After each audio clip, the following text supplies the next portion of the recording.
Welcome everybody to episode 26 of Black, Brown, Yellow, White. It's been a while, but I think it's definitely worth the wait. Today I have the privilege and honor to do this interview with Cadenza Zhao. She is a Swiss filmmaker based in Berlin whose work explores different perceptions, realities, mental health, and the link between mind and body. Born and raised in the French part of Switzerland, the Romandie, in a Chinese Malaysian family, her work often centers on overlooked voices and quiet resistance. Her films include The Lover, a dramatic comedy about physical intimacy as a way of coping with grief. So, thank you very much for being here today, Cadenza. Thank you, Tema. Thank you for the introduction. Thank you for having me. It's really nice. So, yeah, for those who don't know you, how would you describe yourself? Who is Cadenza Zhao in your words?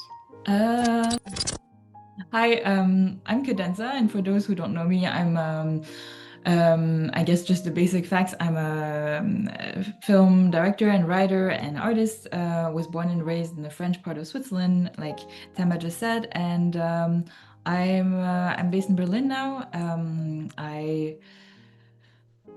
It's very difficult for me, I guess, to describe myself Yeah. because I don't perceive myself from the outside, and I think I try to also get to know myself more and more every day. And I love. I think I really appreciate life and people, and I think connecting to this world in every possible way there is, and I have the privilege to be able to do that through film and through artistic forms. Yeah, that's in short a bit cheesy about me, but yes, that's the truth. No, it's I think it's very concise and to the point. Um, so you work in the creative endeavors, and I guess this is nowadays even a more difficult field than it used to be. Where do you find your fire, your inspiration? What gets you going? Yeah, my fire. I don't know if there's a figure in me. I Yeah, guess it's kind of um whenever since I kind of started, so to speak, going in this direction, it was very subtle and organic, so there wasn't like a yeah, eureka moment and then an explosion that followed after, but it was just mm, very subtle and continuous. And I think I my inspiration just comes from staying connected with the life I get to live, every encounter I have, every other life experience that I get to have or that is being shared with me, or um, other artworks as well from other artists, of course. And inspiration comes in big forms, like what you would expect, whether it's from other life experience or other art forms, but also just from a small random interaction with a stranger, or in my dreams as well. Actually, I work a bit with my dreams too. yeah. And Yeah, it's something that it's also up and down. There's moments that there's so much input coming in, and others Yeah. there's a lot less, but I've learned to kind of just trust that it's a flow, and sometimes it's there and sometimes it's not as vibrant. Yeah. But as long as yeah, we go forward, that's the most important part, I guess. Okay. Um, I'm curious. There is this cliche about when somebody has read a book and then they see the movie and then they say the movie can't, rival, can't, it's not as good as the book. And we have all these different media forms. And I was curious how you go about when you have stories, when you have narratives that kind of resist being told or that maybe resist the medium of film. Okay. So the yeah, I see. I think this whole topic about the film versus book and especially if the book comes first. I mean, it's always the case, Yeah. always the case. I think it's because when we read a book, and I don't think there's going like an easy solution or conclusion to that. It's just because when I read a book, and I think everybody when they read a book, we play the film in our minds, and it's a different film for everybody. And Yeah. then the one film that gets made is the film from that the people who made it or the person who Mm. made it, and there's always going to be that contrast, and we compare it to the film that we had in our mind when we read the book. And one way or another, I think it's kind of a normal that there's big lacks or gaps in that, but maybe I would say I think um, if I really love a book, then it's hard to not have that different comparison. But I always Yeah. try to think, okay, this is just a different medium, and what film achieves is very different than what literature can achieve, and it's the same as what theater piece can achieve, and if you Yeah. adapt that into film. And yeah, I think it's important to just appreciate the art piece for what it is, then and there, because each medium can do its own thing and has its own beauty and specificities. Yeah. Yeah, and and what you said about resisting, I guess, if I'm understanding well, like if a story feels like it's resisting to be told, Yeah. um, it depends how.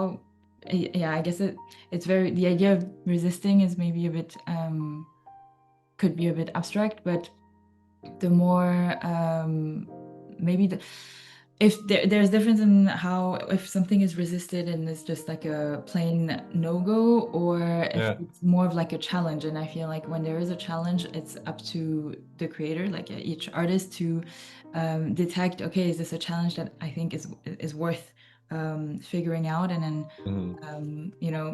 get something more out of it from on the other side, or not. Yeah. And sometimes when there's resistance, there's something more precious on the other side. Yeah. And I think, yeah. You said earlier about the organic and subtle ways in which you can get inspiration or be get an impetus. Um, could you still, if you go a bit more to the cliche level, talk Mhm. about some of the people or places or works of art that had a big influence on you, even Yeah. if we know that every little moment of every day Yeah. could have an influence. Yeah, of course. Um, yeah, it's these three things, like art or people and places, are really foundational Mm, to to inspiration or to who I am. And I think um, let's start with the people, I guess. My obviously I don't think I would be the same person I am today, obviously, without the people I've had in my life, whether it's but I see it as a wide range. So from my family that I love very much, my sister as well, that you've met, of course, and had an interview with, and we're very close. I'm very lucky to be very close with her, and she's a huge inspiration for me. She's a huge support, and just like um, a very big rock in my life. yeah, And as well as the places, I think this one links a lot to the idea of identity for me, and that's like a big question that's been very present in my life. Where am I from, and identity? And it was much more present a few years ago, and I think with time I'm a bit looser with it, because yeah, I guess I kind of detached from the idea that I needed to have a clear answer, and because that answer changes as I go with life. And I yeah, think specifically because the places I spend time in define a lot of who I am. So I'm like you mentioned, my family's from China and Malaysia, but I was born in the French part of Switzerland. So I yeah, very not only Swiss, but also I think very influenced culturally with the francophone kind of culture, which is a bit mm, different than the other parts of Switzerland, which I think is a yeah, very beautiful thing about Switzerland. But it is also part of that, and so I having spent a lot of summers in my childhood in East Asia, in China or Malaysia, that has shaped who I am. And I feel part of me is also from there, but not all of me, because a huge part of me is also more European and Swiss in many ways. But Mm. when I am in Switzerland, of course, you kind of notice I'm not really, the most native person. Yeah. Nonetheless, that is in a way my home. And now I spent many years, a lot of time in Berlin, and love it. And I would never dare to call myself a Berliner because of my actual friends who are actual original Berliners, as they say. But that has undeniably shaped who I am, and given me a lot of inspiration, or changed how I see the world, and yeah, approach different situations in my life. And yeah, all of those pieces together Yeah. shape it. Yeah. And are there any standouts on the artistic side, the creative side, works that, keep resonating with you across time? Yeah. I mean, I think immediately of music. Since with Melody, she's a musician, and I was born in. I mean, most of my family are classical musicians, a lot of them. And then when I grew up, all I knew was classical music, and so there's. But later on, I kind of also made my own interest and passions about different forms of music.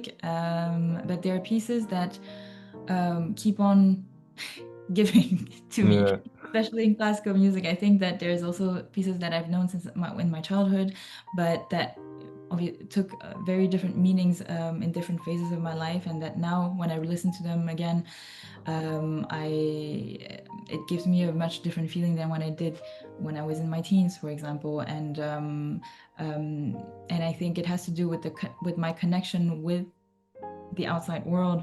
And as I grow as a person, as I go through life, the connection evolves, and therefore the artistic pieces, like you said, or the music in this case, takes on different meaning and Mm. inspires me in different way.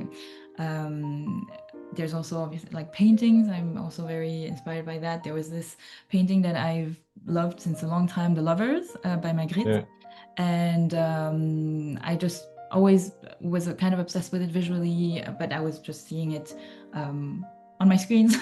And I had the chance to go to New York a few years ago, and I went to MoMA, and I went there without any expectation, which was very kind of spontaneous. I managed to fit my visit there. And Yeah. I knew, of course, that there were so many amazing pieces from all these incredible painters, but I didn't have a plan of what I was going to see. And then I was just going through room after room, and then suddenly I walked in this other showroom, and the love was right there. And that kind of feeling, it really literally stopped me in my step, and like God, I had to catch my breath, and I Yeah. didn't. That's those kinds of feelings that I thought, it's more a bit over dramatized, to Yeah. take my breath away, but no, it actually really did. And seeing it in real life, even though it was much smaller than you would anticipate, Yeah. as it often is the case, it that even just that memory of seeing it in person, when I think of it, gives me a different perspective, or inspires me differently than when I did before I saw it in person. Yeah. And it takes different shapes. Yeah. Okay. Thank you for putting that so vividly, and yeah, for us to kind of even imagine the situation. It's great. So at this point, we usually dive into the difficult, like it's a difficult straight dive into the Yeah. main topic. We have many different things we're going to talk about, but one of them is discrimination in the form of racism. So, very bluntly, what is racism to you in this day and age? Yeah. Um, it's obviously something that's very widely talked about, and maybe sometimes not enough still, because it's so often talked about. There's this other flip side I feel sometimes. So I don't have a groundbreaking definition. I think I don't Yeah. have any news, any speech that's going to change the world. For me, racism is actually something very primal. It's very Yeah. animalistic, actually, I think, and it's only something that has impacted me in my life. I think it's something that's actually innate, ingrained in all of us to a certain Mm. extent. But we are humans, and we are conscious beings, and we have the beautiful ability of empathy and love. And I think that because of that privilege of being to be able to have empathy and connect with other people in ways that people who are like beings that are not humans cannot do. Having Yeah. that privilege gives us arguably the duty to overcome those impulses and counter that primal reflex of seeing differences as a threat or seeing differences as a source of power play, um, and um and I think that's important now more than ever. And maybe it's been it maybe this now or never thing has been said since a long time, but Yeah. here we are. And if it's been said for a long time and if it's still being said now, it means that it's here to really be talked about and needs a kind of a breakthrough at some point. And yeah. Mm. This perspective, how you formulated it so eloquently, it in the last 25 interviews, it hasn't come up yet. So I I'm very really. glad to hear your contribution. And are there in your own biography some experience in lifetime, some um, encounters or some thoughts or emotions that have stayed with you in this on this topic? Yes, of course. I think, um, well, thoughts and emotions versus the specific encounters are different for Mm. me. I think I used to there has been a lot of there's been a spectrum of different encounters of racist encounters in my life, from bigger ones that really stayed with me for a long time and were kind of traumatic to the usual microaggressions here and there. And how I deal with them is obviously very different, but over time I don't see those encounters as I don't know. I If you ask me what is one encounter that was big to you, I can't really come up with an answer because I don't really consider them or keep them so present in me anymore. Yeah.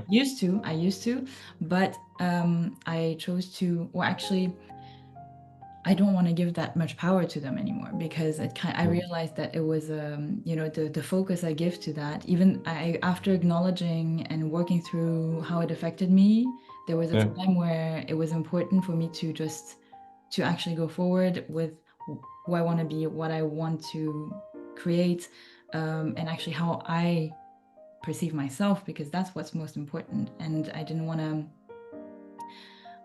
or staying with those interactions that meant nothing to those people who Yeah.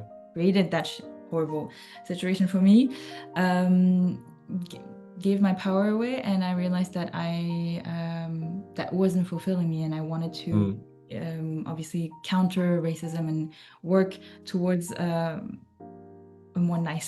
nicer society in other ways.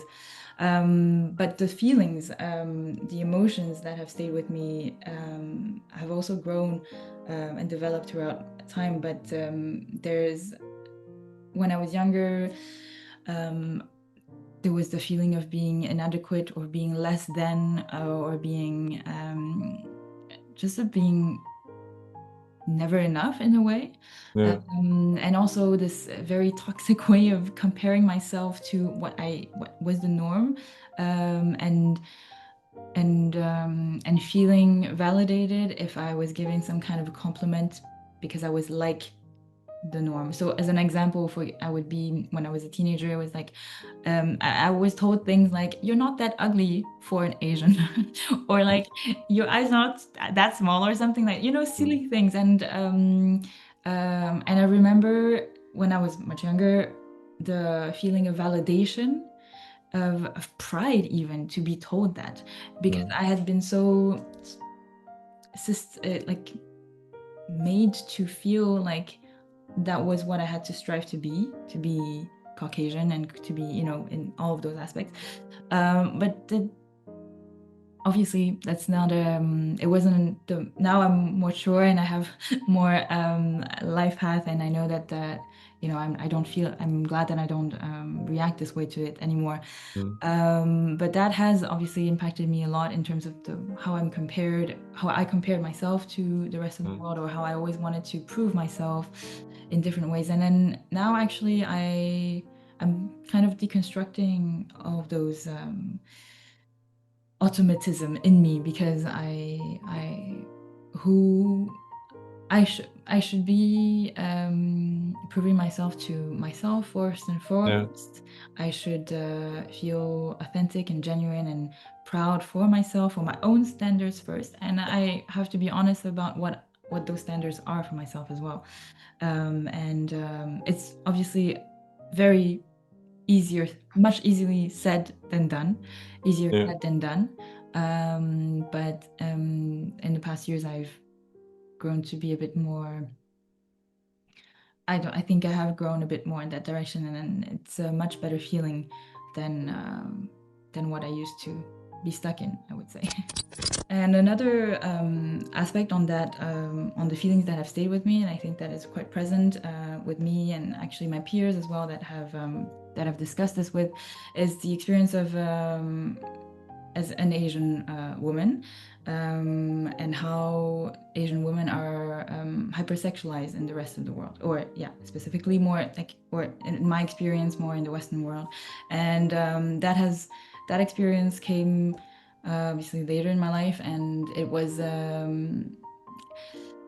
I don't know how to really describe it. I guess the word comes for itself. It was not obviously not a very comfortable one, but it's something that is insidious, Yeah. and it's very hard to not let it influence how I go about Mm. in life sometimes, or in interactions, especially if it's more in more intimate spaces. And Mm. but I think it's something that is not.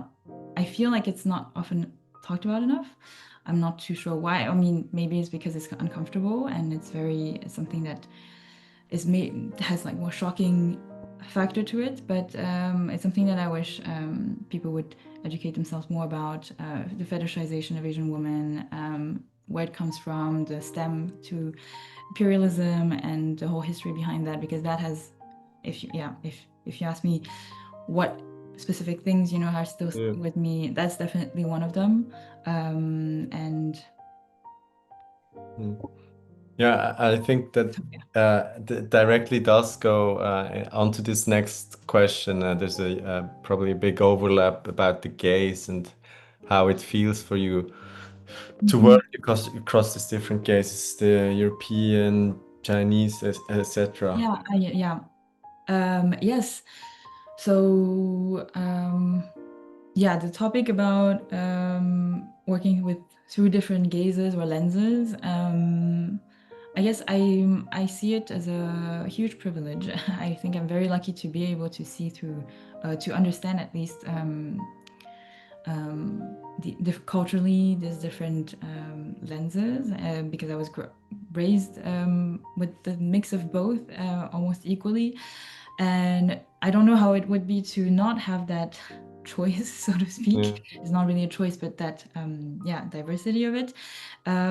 But I've learned that, and and I realized that it's a huge privilege, and it's something that encourages me to want to learn even more, not just languages but the cultures. Yeah. And obviously the language comes as one of the, I think, the best tool to understand another culture in depth, and the mentality and the philosophy. all the things that are untranslatable in a way. Yeah. But but to me, it's really it's also a way to I learned to kind of learn about myself and accept myself and who I am, that there are all of these worlds that are inside of me, whether it's European, Central European, Berliner, no, maybe Mm. kidding. Eastern Asian and Chinese and also part Malaysia, and that they cohabit in me, and that's okay, that there isn't like a simple conclusion to that. And so it's I would say it's a good feeling, but I also don't know how it is to not work through those different lenses, as you said. Mm. And I think on that I would say that I would encourage everybody to try to immerse themselves in another culture, however that may be able to gain different lenses and Yeah. see the world through.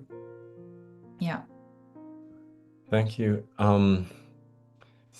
So we have all these, I could maybe simplify it as negative aspects of the social world, discrimination, racism, sexism, etc.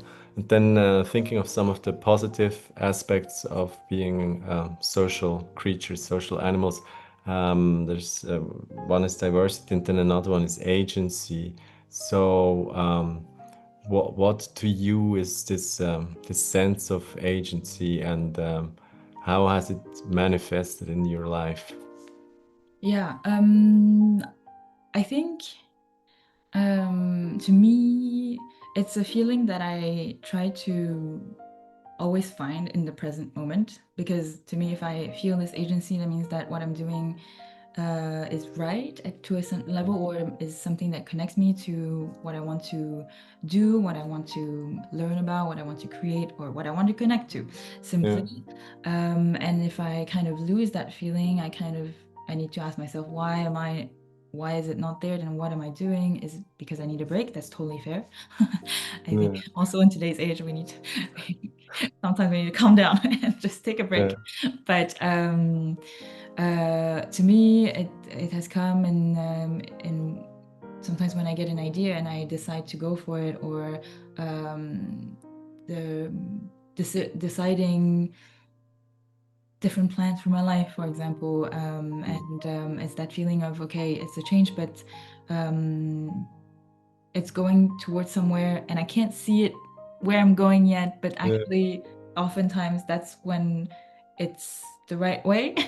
And it's kind of scary because there's this drive, but you don't know where it's going to go, and you just kind of have to trust it. Or I don't know, I feel like I just trust it, and trust the way forward, but also trust myself that however it goes, I can make the most out of it. But yeah, it's a feeling that I try to keep constant, and kind of stay mindful and grounded about. If it makes any sense. Thank you. Then I would like to turn a bit more towards your field of professional expertise.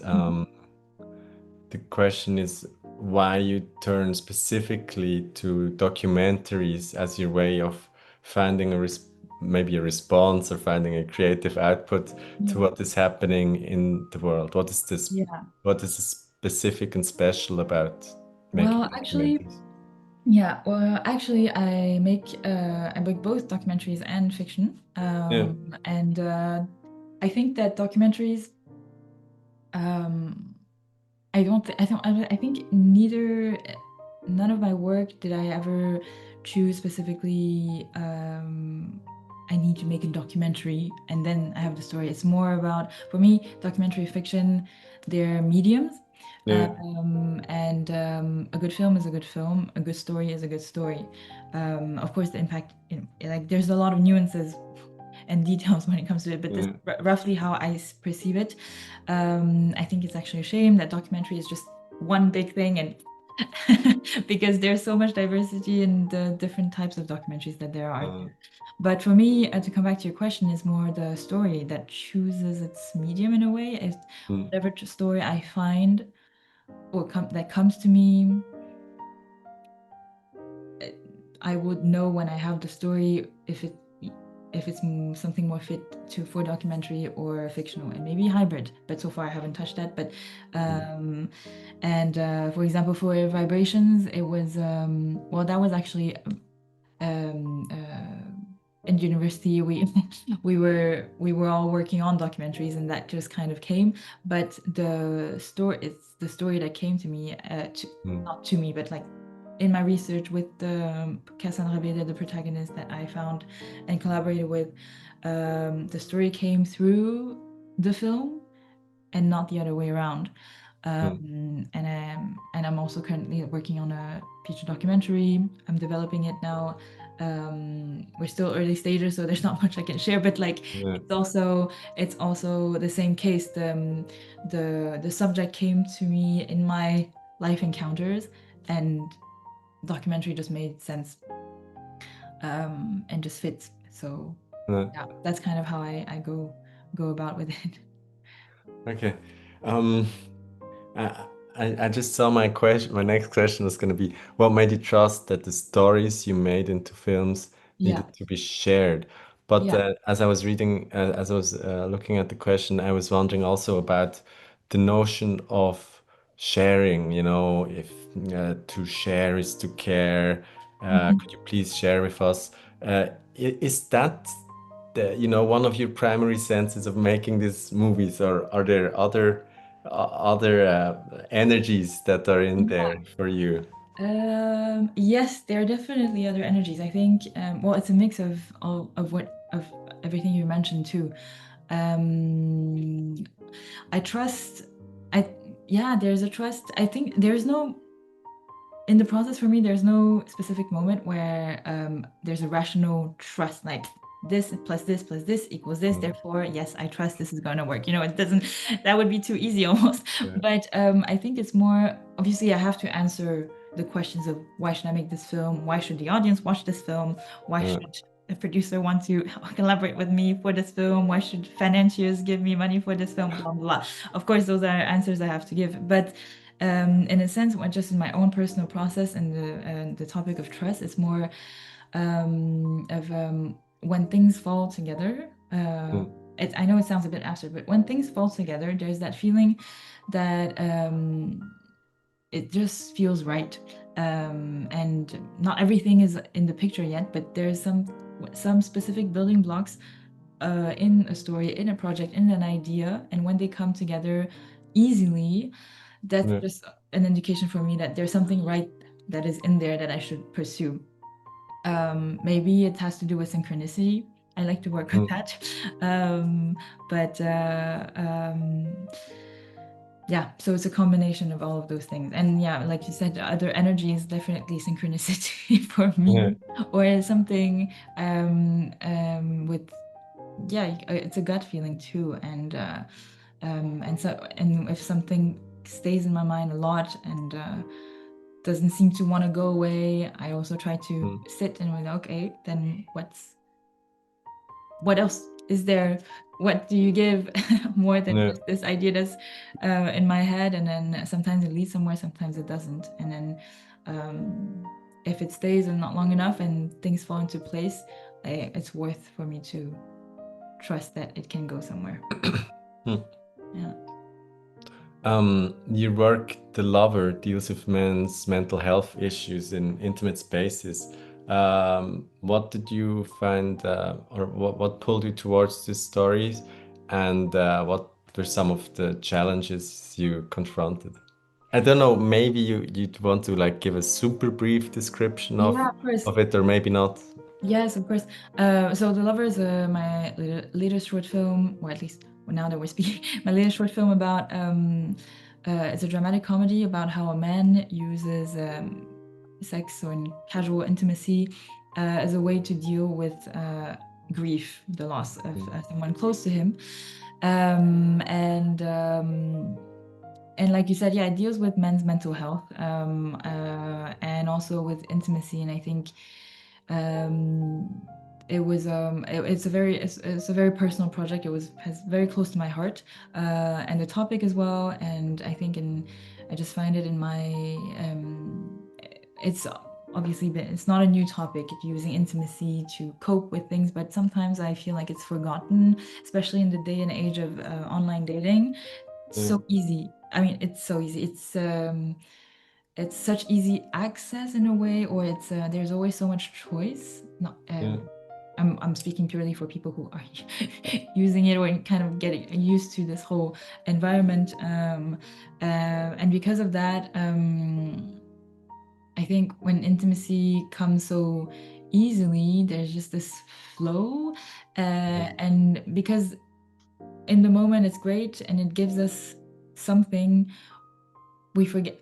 Over time I found that sometimes it can be very hollowing and emptying, but we keep on going back for this moment of intimacy, because it's easier to be lonely together than to be lonely alone in a way. And yeah. That's a beautiful way of putting it. yeah, and it's a vicious cycle. And then combine and then this other topic together with the mental health, especially in men.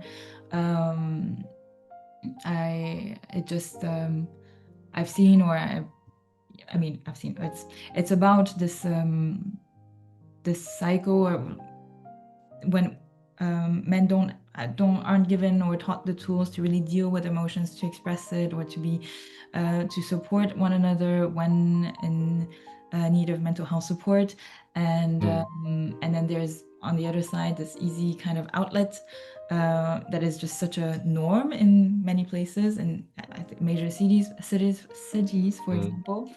And it's a not such a great combination on the long run. It's actually quite dangerous, in my opinion. But it's a silent struggle. mm, It's not something that's, out in the open that you can see or notice or talk about, because yeah, this is just how it happens. And because of that, this was an important story for me to tell. And emotionally it was challenging, but it was also very fulfilling. It was one of those, everything fell into place to me, and grew organically. Obviously it fell into place, but changed and had to be edited and re-edited over time at every step of the way. But there was this there was this trust and this connection with the project, and it was giving me back this feeling that it's going somewhere, that was right in some level. yeah. And yeah, did I answer all of the questions? Yes, absolutely. I was just now thinking, so lately, I don't know how up to date I am, but probably people have also heard about uh, intimacy Yeah. coordinators, Yes. etc. Yes. So for the lay person looking in from outside, it does seem like the director has a certain scepter of power. And what have you yourself had kind of experiences of exercising, or what power is like from behind the Yeah, camera? definitely. Huge, very big topic and very important. Because of course, yeah, we the director has a lot of power, and especially from behind the camera. But that's especially for the lover, it was something very important.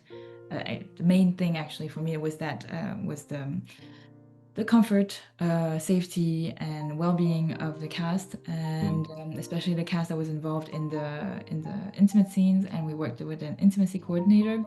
And before that, I learned a lot when I researched a lot about the whole topic, and so that I could have the knowledge to deal with any situation should anything arise.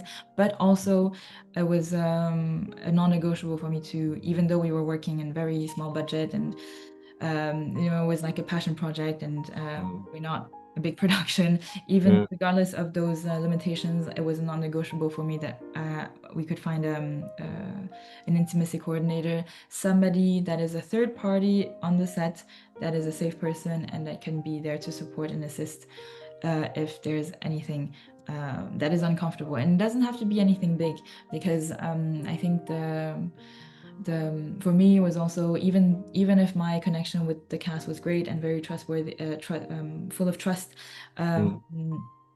I know that maybe the dynamic, they just, if there's something that's uncomfortable, they wanted to, you know, change something up, it's just easier for them to tell somebody else than to tell me, because I there as the director, and then they're there as the cast, and then there's this maybe there might be a dynamic of pressure or expectations, which I never want to exert, obviously, but it's Yeah. just naturally there in this work setting, and that's why I think it's always good to have an intimacy coordinator, and especially an intimacy coordinator that you know, I work together with, and it's not just there and like, okay, deal with it. No, it's Yeah. really a collaboration with all of us, and in turn, and about this power thing, I think, yeah, of course it's there, but for me, I always encourage, I want to work with actors in a way that encourages them to step in their power, to take their power. And Yeah. it's not about, you know, challenging my power or anything, but it's to give them the power to also take on whatever we worked together or we created in rehearsal, or build the groundwork for Yeah. them to take the power to take that where they want to take it, maybe in the moment. Yeah. And because I don't want to be sitting behind the camera and just kind of be like a hat, or like create, you know, have the control over anything, because you, one can try, but you can't. And actually, a lot of the best things come where you kind of let loose a little bit, and yeah, it's very situation specific, but that's roughly what I can say about that Mm. for now. All these different aspects of directing, which have talked about now, and the work of directing itself, at the end of the day, it's a lot of work. And one of the topics that's come up again and again across the interview is the one of fatigue, of, yeah, just being out of energy. And so for me, the one of the questions is for you is also, is there a certain sense of fatigue, and how much does it take out of you, you know, to be always explaining and translating and representing? um that's an interesting question, actually. I explaining, it's, I think it's such a privilege for me to be the one explaining, to actually be the one in the position where people are listening to me explain, even if Yeah. I have to explain many times, even if we're super tired and everybody's brains is a little like slow, especially when we're in the middle of shooting. If we're talking about the context, you know, on set and things like Mm. that. So I, on the whole, like, for taking a step back, it doesn't take away anything for me, because it's for me, it's giving me something. It's giving me so much, actually, to be the one explaining, because, like I said, yeah, I'm the one being listened to, and Mm. just that is amazing. And I try to, and I want to try to be there to listen to it. Anybody who wants to, who has something to say, and translating. That's it's trickier sometimes, because especially when we're you know, like this thing we talked about, the books, um you, each person has a different film in their mind that we're working on, and then you have to kind of try to make, yeah, unite everybody on the one film you're making. And but maybe, yeah, there's something, always something that might be lost in translation, and Yeah. beautiful when you can get close enough. And like I said earlier, with the different languages and different cultures, I don't know what we're talking, if we're talking about art mediums or languages, but I think it's being a bridge. I Yeah. like to call myself, or not, I like to, I aim to be a bridge between cultures with having had my upbringing and my life and the things who I am, basically. Yeah. So translating in a way, it's also kind of being a bridge, being like yeah, the middle. And it's very valuable and it's very fulfilling to Yeah. me. And it makes me feel so connected to this world. Again, this topic, and gives me this feeling of agency. Everything's coming back together. It's It great. is. It is, yeah. So it it's not something that takes away. Actually, it's very fulfilling. Mm. So we come to the penultimate segment, which I call non-trigger trigger, because yeah, triggering thoughts, but not triggering trauma. Yeah. And I trust my expressions here. I wrote them, I think, a month or two ago. So Okay.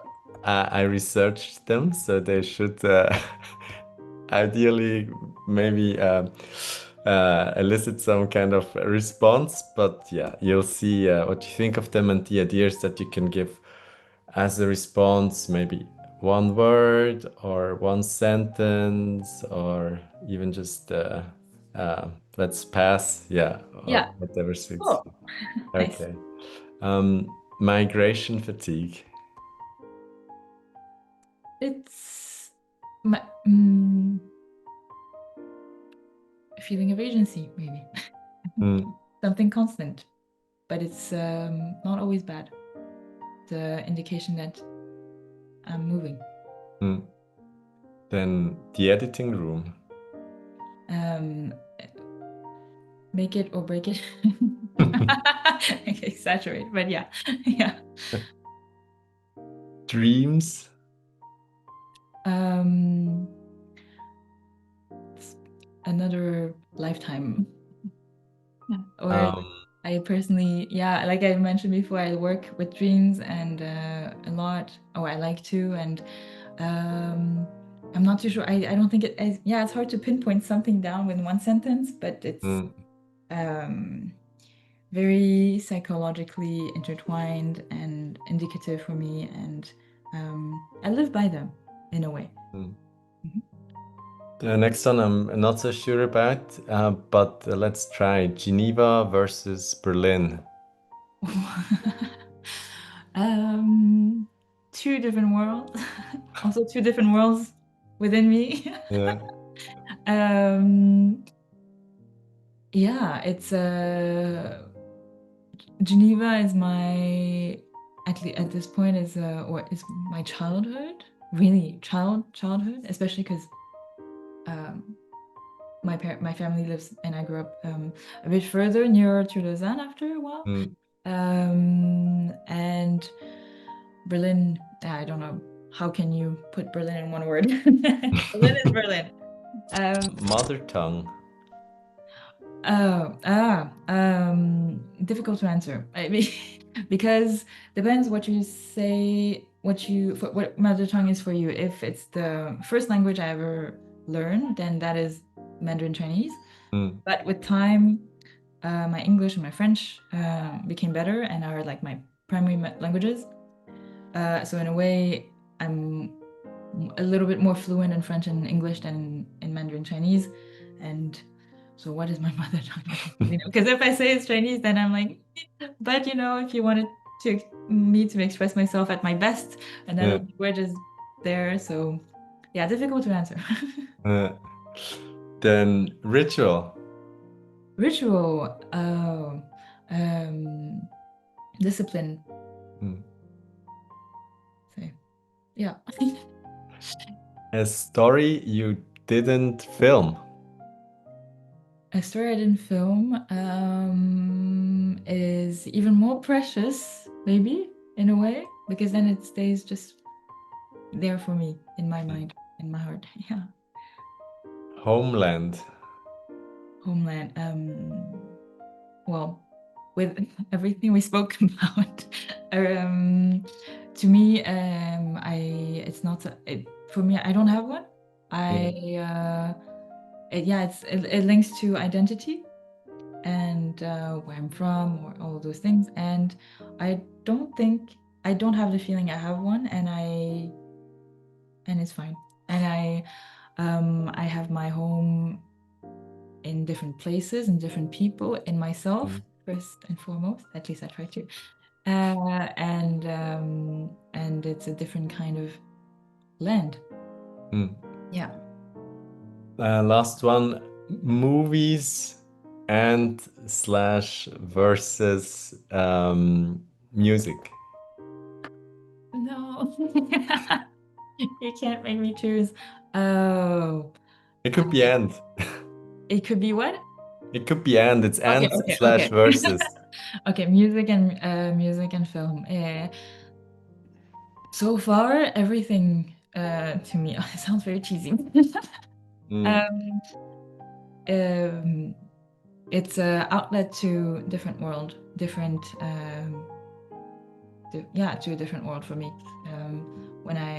Of course, when you go to the cinema, you escape into what you watch on screen, and it's the same for me in music. And I could just sit there and put on a specific CD, album, a piece, and go away in my thoughts. mm.